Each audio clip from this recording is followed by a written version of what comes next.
Hello my lovelies, how you all doing on this coldish grey February day?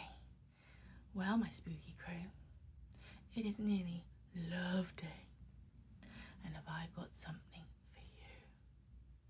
So if you want to find out more and want to become part of our spooky crew, hit that subscribe button, and if you like the following video, give us a thumbs up. Welcome to everyone, and again welcome to our new subscribers. This is a tale for you to get cozy with. So, as it's nearly love day, get in a comfortable position, have a nice drink, some chocolates, your favourite snuggly, or your favourite person, because you may have guessed it, but it is going to be, oh yes, another episode. Are you sitting comfortably? Shall you begin? Shall you begin? Shall I begin? Shall we begin together? This is a tale of the Lady Lovibond.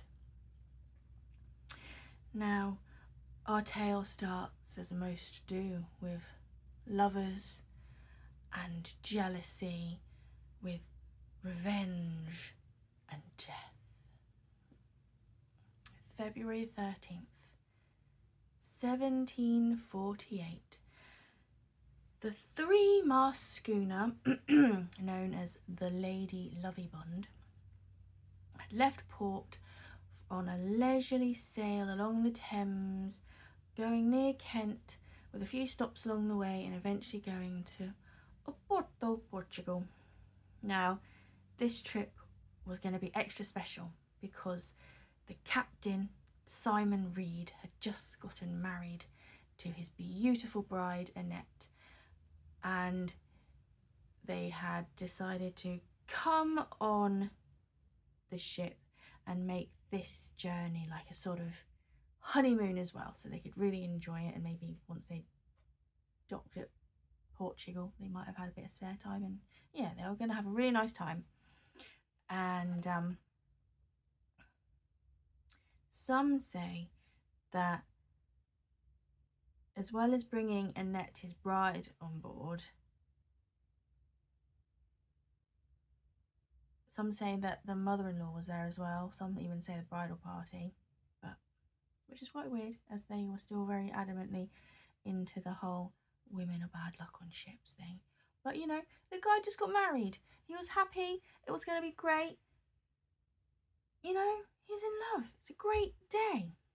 So anyway, they're all there and they go below decks. So the captain and Netta, maybe the bridal party mother-in-law, not sure, downstairs, and most of the crew, and they're celebrating, and I suppose there was drinks and food, maybe some dancing and some merriment, and having a wonderful time.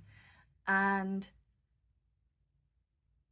above deck we only have the bosun and the first mate, John Rivers.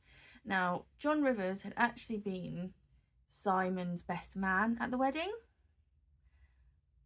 but he had a secret, as most people do in these tales. Some of the tales say that he was a former suitor of Annetta's, some just say that he was desperately, madly in love with her. And he starts a brooding on everything while they're all downstairs having fun, and he keeps thinking of her and Simon and dancing and drinking and kissing and celebrating their new lives together, and he starts thinking, oh, all the things that I've missed and what should have, could have been mine. And the more he thought about it, the more he flew into a jealous anger. It got to the stage where he was, I need to take action, I can't do this, I need to do something, I am that pissed off, I have to act. Now most people, you'd think, would just go downstairs and be like, I can't do this, I love her, I had her first, and have fisticuffs. But no, not our John. He's pacing around on deck, and he thinks, whoa, I know just what to do. And at this particular moment they were passing a stretch of the English Channel called the Goodwin Sands, and the Goodwin Sands is a 9-mile stretch between Kingston, Kent and Pigwell Bay, and it is notorious for being one of the most dangerous passages still to this day for boats and ships to cross in the English Channel. Many a shipwreck has been there. So anyway, he's there and he's thinking, I know what I'm gonna do. I know what I'm gonna do. And he takes a heavy club like belaying pin from the rail and he walks softly up to the boatswain who's at the ship's wheel. And he whacks him and like literally crushes his skull and fells him to the deck in one blow. And then he grabs the ship's wheel and he steers the ship right out to Goodwin Sands. And obviously, you know, the tide was wrong, so it went into the sand and the sand sucked it down and basically shipwrecked the ship and killed everyone on board. But wait, I hear you say, if everyone was dead, how does anyone know what happened? How do people know that this is a story that happened? Well, ding, ding, ding, ding. There was meant to have been an inquiry into what happened, and John Rither's mother actually testified that he had said to her that he would do anything to get revenge on Simon for taking Annetta away from him.